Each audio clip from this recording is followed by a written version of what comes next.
میں ایک اور بات پیران پیر، کیونکہ یہ وہ شخصیت ہے جس بیچارے کو شیخ عبد القادر جیلانی رحمۃ اللہ علیہ کو کاٹ کا الو بنا کر لوگ اپنی اپنی جھولیاں بھر رہے ہیں۔ یہ غنیۃ الطالبین ان کی کتاب ہے۔ کس کی ہے؟ شیخ عبد القادر جیلانی رحمۃ اللہ علیہ کی۔ انہوں نے بدعت کے تعلق سے کیا باتیں بیان فرمائی ہیں؟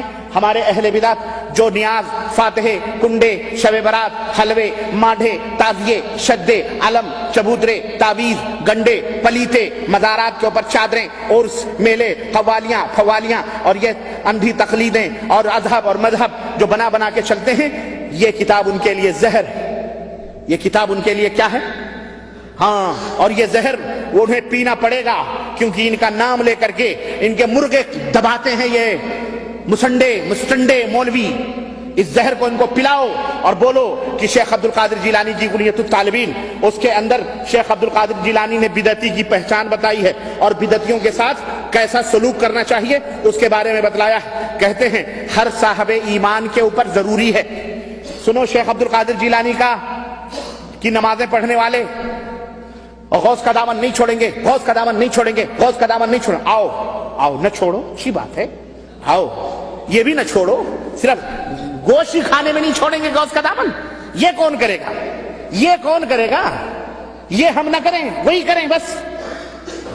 شیخ عبد القادر جیلانی فرماتے ہیں ہر صاحب ایمان پر سنت رسول اور جماعت کی پیروی کرنا ضروری ہے۔ پھر خود ہی تشریح کر رہے ہیں کہ سنت سے مراد رسول اللہ صلی اللہ علیہ وسلم کا طریقہ ہے۔ سنت سے مراد کس کا طریقہ ہے؟ اور جماعت کی پیروی سے مراد خلفائے اربعہ ابو بکر، عمر، عثمان، علی رضوان اللہ علیہم اجمعین کا طریقہ ہے، جو ان کے زمانے میں متفق علیہ فیصلہ، اس کے اوپر عمل کرو۔ سنو، بدعتیوں سے بحث مباحثہ رکھ رکھاؤ، بدعتیوں سے بحث مباحثہ رکھ رکھاؤ، دعا سلام درست نہیں ہے۔ بتاؤ، پختہ قبریں نبی کے زمانے میں تھی؟ چادر چڑھانا قبروں پر نبی سے جلوس اور یہ علم گلم جو کچھ بھی نبی کے زمانے میں تھا، سارے بدعتی ہیں، یاد رکھو۔ اس میں بڑے بڑے حسینوں کے نام بھی ہیں۔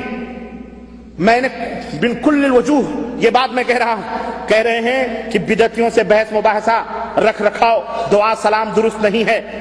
امام احمد بن حنبل فرماتے ہیں کہ جس کسی نے بدعتی کو سلام کیا تو گویا اس نے اس سے محبت رکھی، کیونکہ حدیث نبوی ہے کہ سلام پھیلاؤ، محبت بڑھاؤ۔ تو بدعتی سے محبت بھی کرنا جائز نہیں ہے۔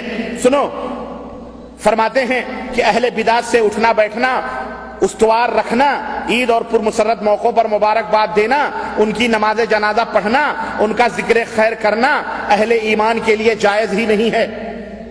ان کے نماز جنازے میں بھی شریک مت ہو، ان سے سلام بھی مت کرو، ان سے اٹھنا بیٹھنا بھی نہ رکھو۔ بہت لوگ پوچھتے ہیں کہ ربانی صاحب یہ بتائیے فلانی جماعت میں جانا کیسا، آخر وہ بھی دین کا کام کرتے ہیں۔ اللہ کے بندو، جب جانتے ہو بدعتی ہیں تو ان کے ساتھ تم کو کس نے کہا بیٹھنے کے لیے؟ کس نے کہا اس جماعت میں شریک ہونے کے لیے؟ حرام ہے اسی جماعتوں میں شریک ہونا جہاں شرک اور بدعت کے دروس اور تعلیمات ہوتے ہیں جو خود بدعت ہے۔ شیخ عبد القادر جیلانی فرماتے ہیں کہ اہل ایمان کے لیے جائز نہیں ہے، بلکہ اللہ کی خاطر بدعتیوں سے نفرت اور بغض اور عداوت رکھنی چاہیے، اور یہ عقیدہ ہونا چاہیے کہ بدعتیوں کا مذہب باطل ہے۔ اس سارے کردار میں اجر عظیم اور ثواب کثیر کی نیت ہونی چاہیے۔ حدیث نبوی ہے کہ جو شخص کسی بدعتی کو اللہ کی خاطر اپنا دشمن سمجھے، اللہ اس کا دل امن و امان سے بھر دے گا۔ جو کسی بدعتی کو نفرت سے ڈانٹے تو اللہ قیامت کے دن اسے امن و سلامتی عطا فرمائے گا۔ شیخ عبد القادر جیلانی فرما رہے ہیں، میں نہیں کہہ رہا ہوں، شیخ عبد القادر جیلانی فرما رہے ہیں جو کسی بدعتی کو حقارت اور ذلت سے دیکھے اللہ اس کے لیے جنت میں 100 درجہ بلند فرمائے گا۔ اب پکاؤ ڈیگے، ہاں یہ خواجہ کا مرغا، یہ غوث پاک کا مرغا۔ سنو، اور جو بدعتی سے خندہ پیشانی یعنی خوشی سے ملے تو گویا اس نے نبی پر نازل ہونے والے کلام کو حقیر سمجھا۔ حضرت عبداللہ ابن عباس سے روایت ہے کہ رسول اللہ صلی اللہ علیہ وسلم نے فرمایا کہ اللہ تعالیٰ بدعتی آدمی کا کوئی عمل قبول نہیں فرماتا حتیٰ کہ وہ بدعت سے تائب ہو کر اسے چھوڑ دے۔ شیخ عبد القادر جیلانی فرماتے ہیں کہ فضیل ابن عیاض فرماتے ہیں کہ جو کوئی بدعتی شخص سے محبت رکھے اللہ اس کے اعمال ضائع فرما دیتا۔ بدعتیوں سے محبت بھی نہیں رکھنا چاہیے ورنہ اعمال ضائع اور برباد ہیں۔ اس کے دل سے نور ایمان نکال دیتے ہیں. اور اگر اللہ کے علم میں کوئی ایسا بندہ ہو جو بدعتی سے بغض و عداوت رکھتا ہو تو مجھے امید ہے کہ اللہ تعالیٰ اس کے قیامت کے سارے گناہ معاف فرما دے. اللہ اکبر. سنو، اگرچہ اس کے عمل تھوڑے ہی کیوں نہ ہوں، اور اگر راستے میں بدعتی کو دیکھو تو راستہ بدل لو، وہ راستہ ہی چھوڑ دو جہاں سے بدعتی گزرتا. پتہ نہیں کب قہر اللہ کا ٹوٹ پڑے اس کے اوپر، اور تم ساتھ ساتھ چلنے کی بات کرتے ہو. عجیب حال ہے، تم ساتھ ساتھ پھرنے کی بات کرتے ہو. شیخ عبد القادر جیلانی فرماتے ہیں کہ وہ راستہ ہی بدل لو. اگر کوئی شخص بدعتی کے جنازے کے ساتھ گیا تو واپسی تک اللہ کے غضب اور عتاب اور لعنت کا نشانہ رہتا ہے. کسی بدعتی کے جنازے میں بھی سنو، نبی نے بدعتی پر لعنت فرمائی اور کہا جس نے بدعت ایجاد کی یا کسی بدعتی کو پناہ دی اپنے گھر میں، اس پر اللہ کی، فرشتوں کی اور تمام لوگوں کی لعنت ہو، اور اللہ اس کے فرض اور نوافل کو رد فرما دیتا، قبول ہی نہیں فرماتا. یہ کون کہتا ہے؟ یہ کس کی بات ہے؟ یہ بولو. شیخ عبد القادر جیلانی رحمت اللہ علیہ، پیران پیر، مہا پیر. سنو، کہتے ہیں اہل بدعت کی علامت کیا ہے، اہل بدعت کی نشانی کیا ہے؟ کہتے ہیں یاد رکھو، اہل بدعت کی کچھ نشانیاں اور علامات ہیں جن سے وہ پہچان لیے جاتے ہیں.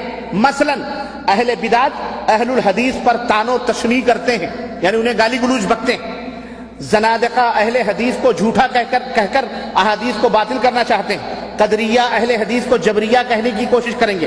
جہمیہ اہل حدیث کو مشبہہ کہیں گے. یہ رافضی شیعہ اہل حدیث کو ناصبی سے پکارتے ہیں. یہ لوگ اہل حدیث کو یہ القاب اس لیے دیتے ہیں کہ انہیں حدیث پر عمل کرنے والوں سے نفرت اور عداوت ہے، حالانکہ اہل سنت کا لقب صرف اور صرف اہل حدیث ہے. یہ کون کہہ رہا ہے؟ بولو یہ بھی وہابی تھے. بولو یہ بھی کون تھے؟ اگر یہ وہابی تھے تو ہمیں ان ڈیگ والوں کو پیر بھی ملا تو وہابیوں کا ملا، ان کے اپنے گھر سے پیر بھی نہ ملا، ہے کہ نہیں؟ بولو. کوئی بات نہیں، ہم تو ان کو نہیں پوجتے. تم یا غوث المدد کے نعرے لگاتے رہو، ہمارا ہی پٹھا، لیکن وہ ہم جانتے ہیں کہ اپنی قبر میں سو رہا ہے، وہ تمہاری مدد کے لیے. شیطان اس کی شکل میں ضرور انڈیا، پاکستان، بنگلہ دیش آ کے مدد کرتا ہے، لیکن شیخ عبد القادر جیلانی نہیں آتے.